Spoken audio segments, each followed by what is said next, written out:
नमस्कार. Library science SET NET learning या चॅनलमध्ये मी मनीषा बांगर तुमचं स्वागत करते. पहा, आता एक तुम्हाला मी याआधी जो व्हिडिओ केलेला होता, आपली सेट एक्झामची जी डेट आहे ती डिक्लेअर झालेली आहे. त्याच्यामुळे आता अभ्यासाला लागायला काही हरकत नाही. आणि नेहमी सांगत असते, अभ्यास करत असताना प्रिव्हियस इयर क्वेश्चन पेपर हे खूप महत्त्वाचे असतात. सेट असो किंवा नेट असो, ज्यावेळेस तुम्ही नेटचे all previous year question paper solve कराल आणि त्यातला प्रश्न समजून घ्याल, त्यावेळेस तुमचं सेट एक्झाम नक्की क्लिअर होईल, हे मी 100% सांगते. चला, व्हिडिओला सुरुवात करण्याआधी जर तुम्ही माझ्या चॅनलला सबस्क्राईब केले नसेल तर सबस्क्राईब करा. त्याचबरोबर बेल आयकॉनवर प्रेस करून ऑलवर क्लिक करा, म्हणजेच तुम्हाला माझे नवीन व्हिडिओ आल्यानंतर सर्वात प्रथम पाहायला मिळतील. चला, व्हिडिओला सुरुवात करूया. या व्हिडिओमध्ये आपण जून 2011 चा सेकंड पेपर सॉल्व करणार आहोत, UGC नेटचा. चला सुरुवात करूया. First question, what is Dublin core. आता डब्लिन कोरवर याआधी पण क्वेश्चन आले होते की डब्लिन कोर एलिमेंट सेटमध्ये किती एलिमेंट्स असतात, तर 15 एलिमेंट्स असतात. हा क्वेश्चन याच्या आधी आलेला आहे. त्याच्यानंतर त्याचा फुल फॉर्म एकदा विचारला होता, आज विचारलेला आहे. व्हॉट इज डब्लिन कोर म्हणजे डब्लिन कोर मीन्स काय. त्याचा आन्सर आहे C, metadata standard. Dublin core हे एक मेटाडेटा स्टँडर्ड आहे. हा IMP क्वेश्चन आहे, आलेला आहे. एक तरी क्वेश्चन पेपरमध्ये याच्यावर विचारला जातो. किती एलिमेंट्स आहे असा तरी विचारला जातो, किंवा त्याचा फुल फॉर्म विचारला जातो, किंवा असाही विचारला जातो की what is Dublin core metadata standard. Question number 1, answer C.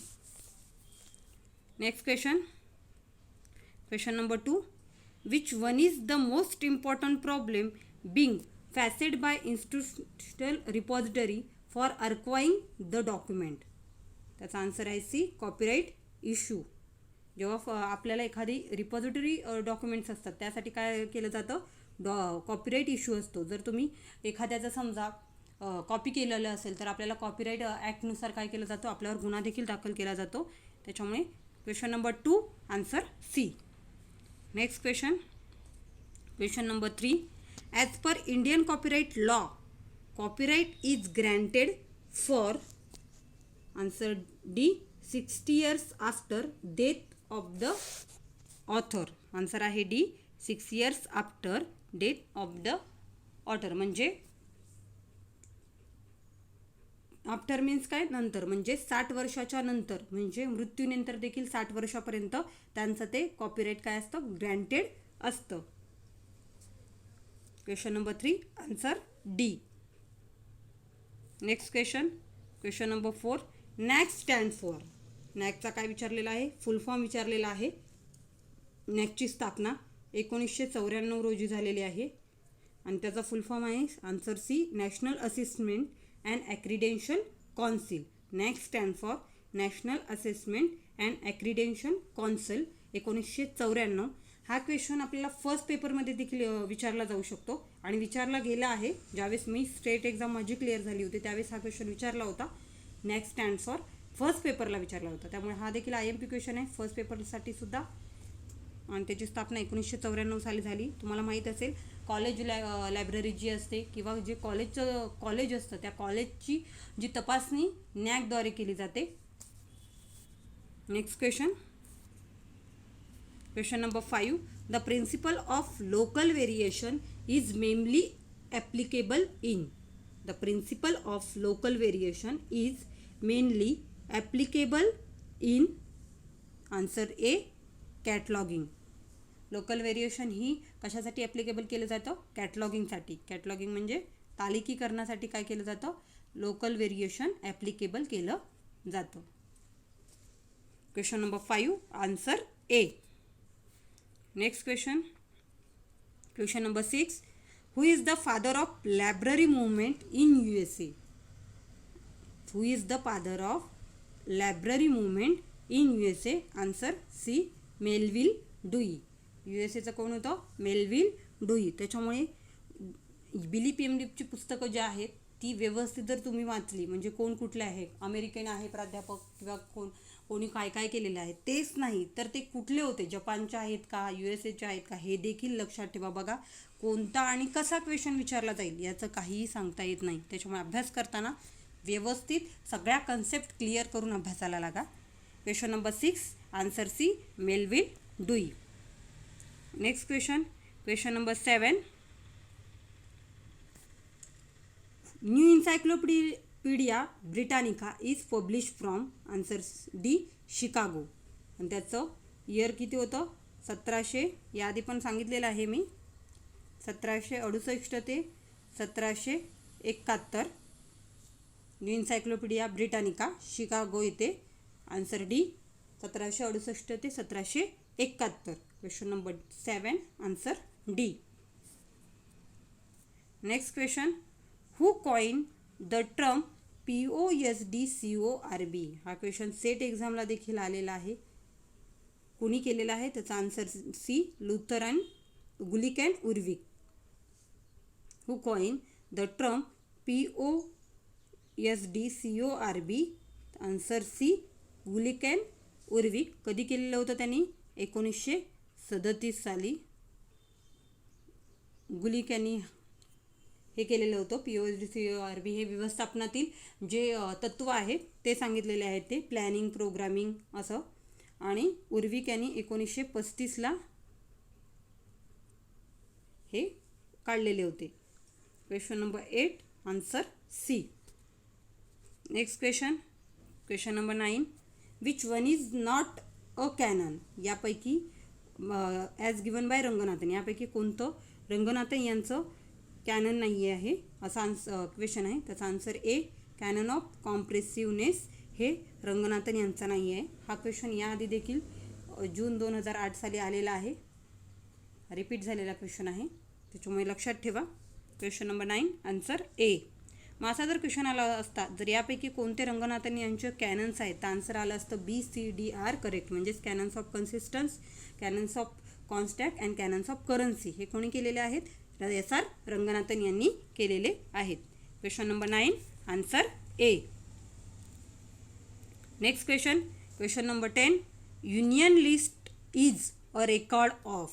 त्याचा answer B periodicals available in a group of libraries.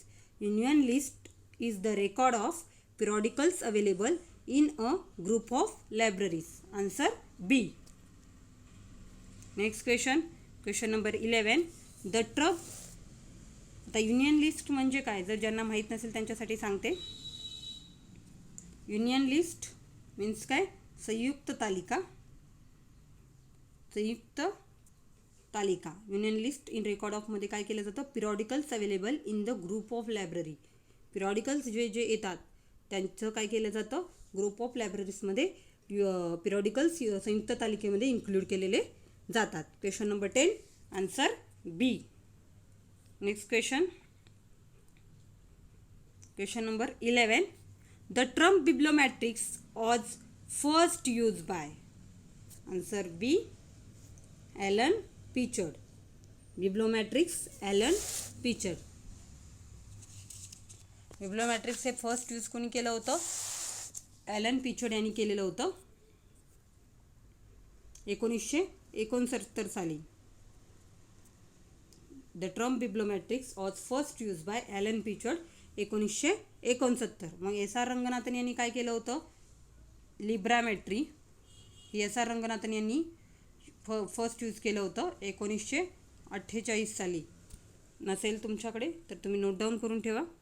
The term bibliometrics was first use by Alan Pritchard 1969 आणि SR रंगनाथन यांचं librametry 1948. Question number 11. Answer B. Next question. Question number 12. Auto abstracting involves use of computer to.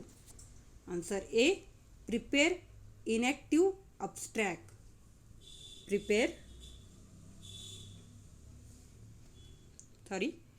Question number 12. The answer आहे A. Structure the content of an abstract. Auto abstracting involves use of computer to structure the content of an abstract. म्हणजे auto अबस्ट्रॅक्टिंग हे कम्प्युटरमध्ये involve का केलं जातं? तर त्याचं structure जे आहे, कंटेंटचं जे स्ट्रक्चर आहे त्यासाठी structure the content of an abstract. Question number 12. Answer A. Next question. Question number 13. Half line in information science related to. खूप वेळा आलेला क्वेश्चन आहे, अतिशय IMP क्वेश्चन आहे. खूप वेळा येतो. Half line. Answer A rate of obsolescence. Half line rate of obsolescence असं शॉर्ट ट्रिक्समध्ये तुम्ही लक्षात ठेवा. Question number 13 answer A. Next question number 14. In the spiral of scientific method, Jainit marks answer C fundamental law. In spiral of scientific method, Jainit marks answer C fundamental law. आता हे spiral of scientific method कोणाचं होतं? रंगनाथन यांचं आहे. नदीर ascent, जैनित decent हे सगळं कोणाचं आहे? याचा रंगनाथन यांचंच आहे. त्याच्यामुळे the spiral of scientific method जैनित marks answer C fundamental law. Question number 14 answer C. Next question पाहूया. Question number 15. Which library is authorise to receive books under delivery of books act? Answer B आहे central library Delhi. म्हणजे delivery of books ॲक्टमध्ये कोणती library include आहे किंवा receive book करतात? त्याचा answer आहे B central library Delhi. Question number 15 answer B. Next question number 16. An increase in the level of specificity of indexing language result in increase in answer B precision.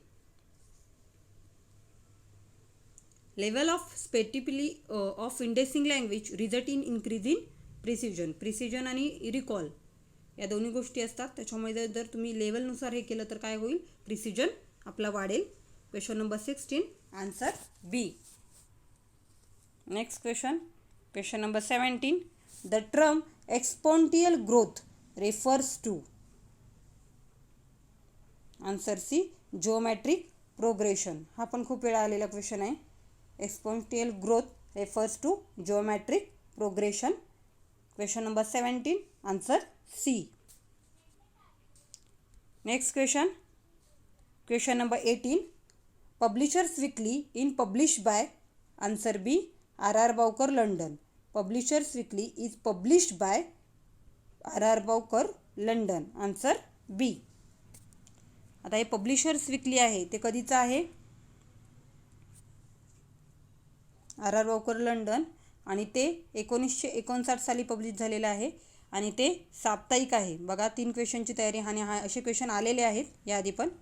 Publishers weekly is publish by R.R. Bowker London 1959 साप्ताहिक. एवढं लक्षात ठेवा. पुन्हा एकदा repeat करते. Publishers weekly is publish by R.R. Bowker London 1969 साप्ताहिक. Next question पाहूया. Question number 19. All Indian institute for scientific and technical information VINITI was established in answer A 1952. VINITI 1952 मॉस्कोचा आहे विनिती. आणि ह्याचा फुल फॉर्म देखील याआधी क्वेश्चन पेपरला विचारलेला आहे, तोही लक्षात ठेवा. विनितीचा फुल फॉर्म आहे all union institute for scientific and technical information. VINITI was establish in 1952 Moscow. Question number 19 answer A. Next question number 20. Who is the author of subject catalogue? J.D. Brown. Answer who is the subject classification and subject catalogue अशा 2 संकल्पना आहेत बघा. त्याच्यामुळे question व्यवस्थित वाचा. Who is the author of subject catalogue असं त्यांनी विचारलेलं आहे. तर सब्जेक्ट कॅटलॉग कोणाचा होता? E.J. कोट्स. आणि सब्जेक्ट क्लासिफिकेशन कोणाचं आहे? J.D. ब्राउन यांचं आहे. Subject classification J.D. ब्राउन आणि subject catalogue E.J. Quotes. E.J. Quotes यांनी काय काय सांगितलं होतं? आयडिया, थिंग्स अँड ॲक्शन हे 3 गोष्टी E.J. कोट्स यांनी सांगितल्या होत्या. Question number 20 answer A. Next question number 21. Collection development must be done judiciously. Reason, demand is only governing factor in book selection असाच्या असा क्वेश्चन ट्रू आणि फॉल्सला या आधीच्या क्वेश्चन पेपरमध्ये आलेला आहे. बघा क्वेश्चन हे रिपीट होत आहेत, त्याच्यामुळेच मी तुम्हाला सांगते प्रिव्हियस इयर क्वेश्चन पेपर हे खूप महत्त्वाचे आहेत आणि निदान तुम्ही माझे व्हिडिओ जरी पुन्हा पुन्हा पाहिले तरी तुमचे तोंडपाठ होऊन जातील ऑल क्वेश्चन पेपर्स. त्यामुळे पुन्हा पुन्हा व्हिडिओ पहा आणि सबस्क्राईब केले नसेल तर सबस्क्राईब करून ठेवा. त्याचा आन्सर आहे डी, दोन्ही true but R is not correct explanation. म्हणजेच काय सांगितलं आहे की आपलं जे संग्रह विकास आहे, जे आपण कलेक्शन करतो ते कसं केलं पाहिजे, व्यवस्थित केलं पाहिजे. आणि त्यांनी सांगितलेले की पुस्तक मागत असताना आपली जी मागणी आहे ती फक्त एक नियंत्रित मागणी असते. हे चुकीचं आहे. चुकीचं म्हणजे बरोबर आहे, परंतु ते एक्सप्लेनेशन त्याला साजेसं नाही. Question number 21 answer D, both A and R true but R is not correct explanation of A. Next question पाहूया. Question number 22. In a colon classification, 2 represent mother country and 44 represent India. A given library in India can use 2 or 44 for India. Reason: the above is conformity with canon of homonym. हा देखील question असाच्या असाच आलेला आहे. ते दोन्ही बरोबर आहेत आणि त्याचे एक्सप्लेनेशन देखील काय आहे, बरोबर आहे. Next question. Question number 23. In library classification, an empty digits help in interpolation between two consecutive ordinal numbers. And reason: an empty digits is a digit with ordinal value but no semantic value. बरोबर आहेत, दोन्ही बरोबर आहेत आणि त्याचं explanation देखील बरोबर आहे. जेव्हा आपलं रिक्त अंक असतात त्यांचं वर्गांक मूल्य असतं, परंतु त्यांचं अंतर्गत मूल्य व्यवस्थित अंतर्गत मूल्य नसतं असं त्यांनी सांगितलेलं आहे. ते बरोबर आहे. क्वेश्चन नंबर 23 आन्सर ए. परंतु आता ट्रू आणि फॉल्सचे जे क्वेश्चन आहेत ते अशा प्रकारे विचारले जाऊ शकत नाहीत, कारण आता डिजिटायझेशन आणि डिजिटल युग आलेलं आहे. त्याच्यामुळे इलेक्ट्रॉनिक गोष्टी किंवा सॉफ्टवेअर्स यावर ट्रू आणि फॉल्सचे क्वेश्चन विचारले जातात. Question number 24. A bibliographic utility in an organization that offers bibliographic service to subscribing libraries. Reason: Library of Congress is bibliographic utility. Answer C, दोन्ही true. Next question. Question number 25. Lisa is a primary source of information. काय सांगितलेलं आहे? Lisa is a primary source of information and all primary source provide original information. बरोबर आहे. All primary source म्हणजे प्राथमिक साहित्य हे काय करतात, ओरिजिनल इन्फॉर्मेशन आपल्याला पुरवतात. परंतु लिसा ही जे आहे ते सेकंडरी सोर्स ऑफ इन्फॉर्मेशन आहे, प्रायमरी सोर्स ऑफ इन्फॉर्मेशन नाही. त्याच्यामुळे हे चुकीचं आहे. आन्सर आहे A false but R is true. All primary source provide original information correct आणि LISA is a primary source of information false, कारण LISA is a secondary source of information असं असतं. तर हे बरोबर होतं, कारण लिसा हे अब्स्ट्रॅक्ट आहे आणि कोणतंही अब्स्ट्रॅक्ट हे द्वितीयक साहित्यामध्येच येतं. Question number 25 answer A. Next question. Question number 26. According to the 5th law of library science, library is a growing organisation आणि reason: all resource of library are support to grow. Answer D, दोन्ही true आहेत. Both A and R दोन्ही true, कारण 5th law of library science चा 5वा law हाच आहे की library is growing organisation. ग्रंथालय ही एक वर्धिष्णू संस्था आहे आणि ती आपल्या सर्व गोष्टी ग्रो करण्यासाठी तो लॉ खूप अतिशय महत्त्वाचा आहे. त्याच्यामुळे दोन्ही ट्रू आहे. Question number 26 answer D. आता सेट एक्झाम आहे आणि सेट एक्झामच्या दृष्टीने मी माझा अनुभव सांगते. तुम्ही निदान बिलीप एमलिपचे बुक्स नाही वाचले, पण हे previous year question paper all तोंडपाठ करून ठेवा. तुमचा रिझल्ट 101% येईल. चला next question. Question number 27. Information literacy provide training to use maximum resource available in a library and reason: information literacy always aims at specific group of users. Answer C, both A and R दोन्ही true आहेत. Question number 27 answer C. Next question number 28. Performance measurement is necessary to support decision making in libraries and information center. Reason: right decision and right time helps library and information centers to achieve goals. Answer C. दोन्ही true, but त्याचं explanation जे आहे ते बरोबर नाही. त्याने असं सांगितले की परफॉर्मन्स मेजरमेंट म्हणजेच पुस्तकांच्या ज्या आज आपल्या हिंदीमध्ये सांगते पुस्तकाला एवं सूचना केंद्र में निर्णयों का समर्थन करने हेतु निष्पादन का माप आवश्यक है. बरोबर आहे, कारण सही समय पर सही निर्णय लेना पुस्तकालयों एवं सूचना केंद्रों का लक्ष्य प्राप्त करने में सहायता करता है. हे दोन्हीही बरोबर आहे, परंतु त्याचं जे एक्सप्लेनेशन जे त्यांनी वरच्या गोष्टी अभिकथनाला दिलेल्या आहेत ते साजेसं नाही. त्याच्यामुळे त्यांनी सांगितले की दोन्ही true but R is not correct explanation of A. म्हणजे कोणत्याही योग्य वेळी आपल्याला योग्य निर्णय घेतला पाहिजे, आणि पण योग्य निर्णय घेतल्यामुळं आपल्याला गोष्टी प्राप्त करता येतात. जे आपलं गोयल आहे, जे आपल्याला अचीव करायचं आहे ते. Question number 28, answer C. Next question number 29. Like social scientist, the natural scientist can also collect data by conducting experiment, observing people and reviewing literature. Reason: social scientists cannot be as objective as can be natural scientists. Answer C. Both A and are true. दोन्ही काय आहेत? ट्रूच आहेत. Next question number 30. Internet access provide information is abundance, and reason: information available on internet always lack authority. Answer D. A true but R is false. काय सांगितलेलं आहे? A true but R is false. Next question number 31. याच्यामध्ये आपल्याला arrange the following is logical सिक्वेन्सनुसार लावायचं आहे. त्याचा answer आहे डी. हा बघा, हा आलेला आहे क्वेश्चन, आणि याच्यावर मी तुम्हाला शॉर्ट ट्रिक्स देखील सांगितलेली होती कसं लक्षात ठेवायचं. पुन्हा सांगते याचं आन्सर काय आहे. आन्सर आहे डी. पहिल्यांदा फर्स्ट फॉर्म्युलेशन ऑफ हायपोथिसिस, नंतर थर्ड सिलेक्शन ऑफ सॅम्पल, नंतर डेटा ॲनालिसिस, आणि नंतर report writing.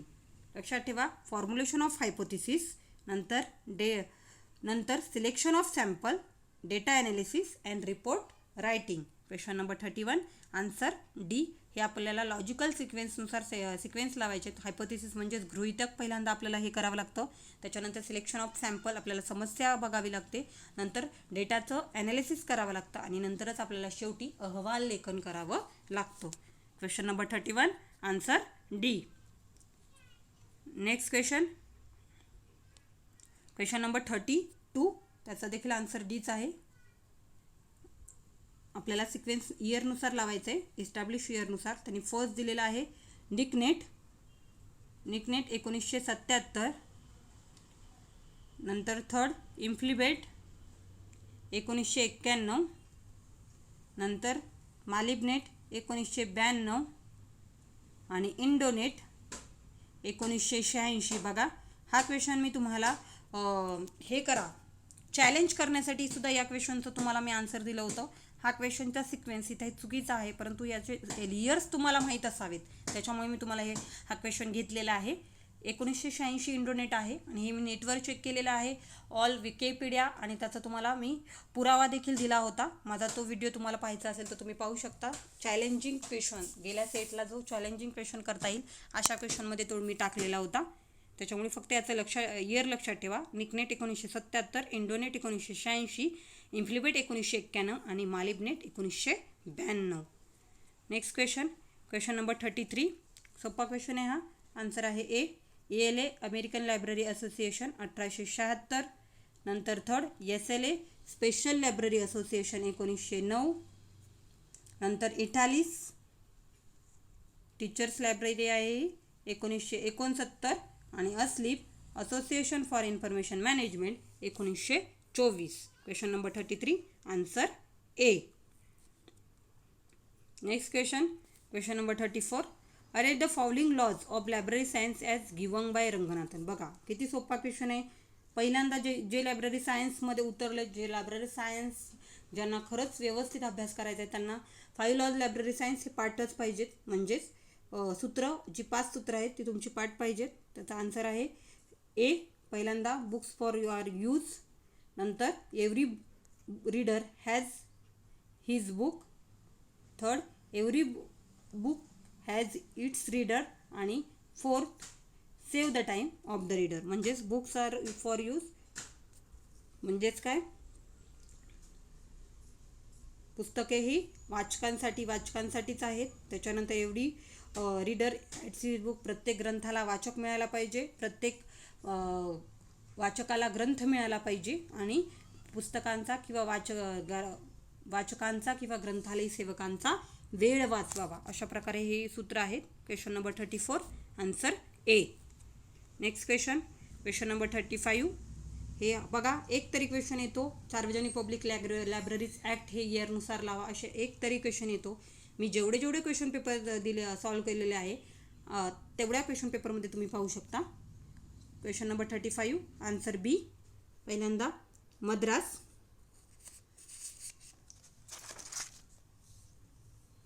1948,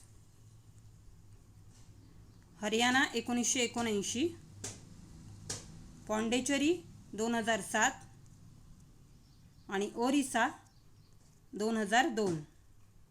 question number 35 answer बी. पुन्हा एकदा सांगते, मद्रास 1948, हरियाणा 1979, ओरिसा 2002 आणि Pondicherry 2007. Question number 35 answer B. Next question number 36 answer C.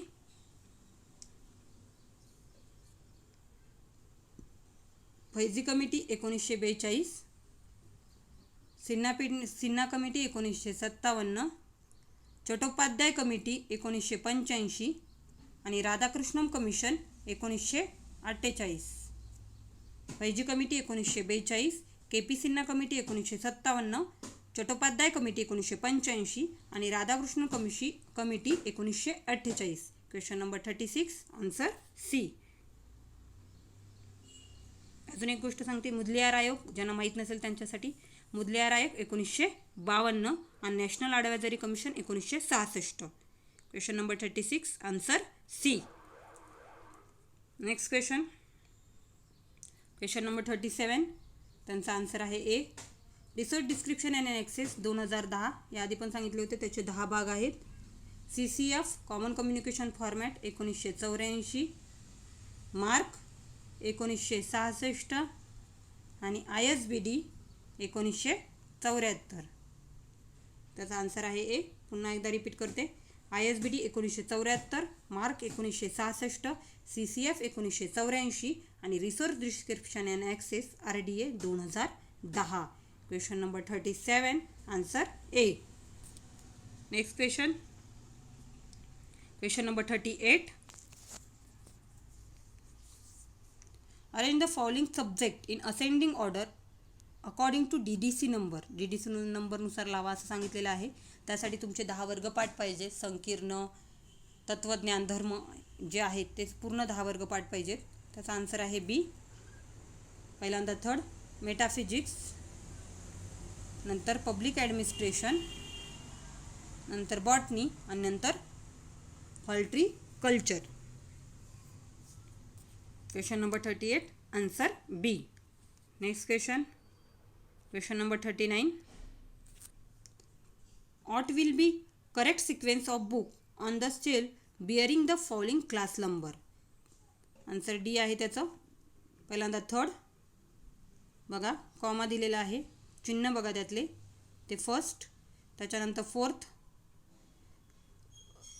Semicolon, नंतर कॉमा, नंतर सेकंड 232 आणि नंतर फर्स्ट कोलन. या चिन्हानुसार लक्षात ठेवा, semicolon, comma, word and colon, अशा प्रकारे लक्षात ठेवा. Question number 39 answer D. Next question number 40. Arrange the following classification scheme according to year of the first publication. Answer आहे A. Answer A. DDC 1876, LC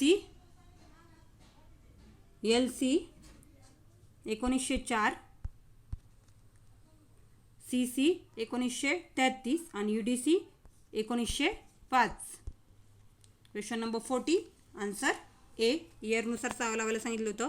DDC Dewey decimal classification 1876, CC colon classification 1933, UDC universal decimal classification 1905 आणि LC 1904. Question number 40 answer A. Next question number 41. त्याचा answer आहे C. Library of Congress 1800,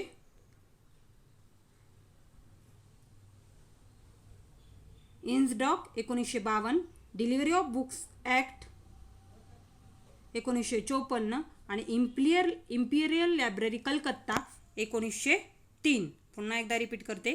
library of Congress 1800, INSDOC 1952, delivery of books act 1954 आणि imperial library Calcutta 1903. Question number 41 answer C. Next question पाहूया. Question number 42. याच्यामध्ये देखील जोड्या लावायला सांगितले तर आपल्याला. त्याचा आन्सर आहे A. CA Cutter expensive classification, JD Brown subject classification, SR Ranganathan colon classification आणि HE ब्लिस बिब्लोग्राफिक क्लासिफिकेशन. पुन्हा एकदा सांगते. CA Cutter expensive classification 1879, JD Brown subject classification 1906, SR Ranganathan colon classification 1933 आणि HE Bliss bibliographic classification 1935. Question number 42 answer A. Next question पाहूया. Question number 43. त्याचा answer आहे C. SENDOCs small scale industry, INFODOC patent, NASSDOC social science आणि INSDOC NISCAIR science. पुन्हा एकदा सांगते. सँडॉक 1971, सँडॉकची स्थापना 1971, small scale industry, INFODOC patent, NASSDOC social science आणि INSDOC NISCAIR science. Question number 43 answer C. Next question पाहूया. Question number 44. Best books for largest number. Melville Dewey. Best book for the largest number. Melville Dewey. Library is the heart of all university work. SR Ranganathan. First PhD in library science DB Krishna Rao आणि first librarian of national day BS Keshavan. Question number 43. पुन्हा एकदा सांगते. Best book for the largest number Melville Dewey. Library is the heart of university work S Radhakrishnan. First PhD in library science DB Krishnarao आणि first librarian of national library BS Keshavan. Question number 44 answer D. Next question.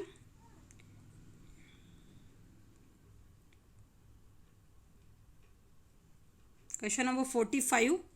याच्यात देखील आपल्याला जोड्या लावायला सांगितलेले आहेत. त्याचा answer आहे A. Books in print, trade bibliography, world of learning, directory, Fodor's guide to India, travel guide आणि न्यूजपेपर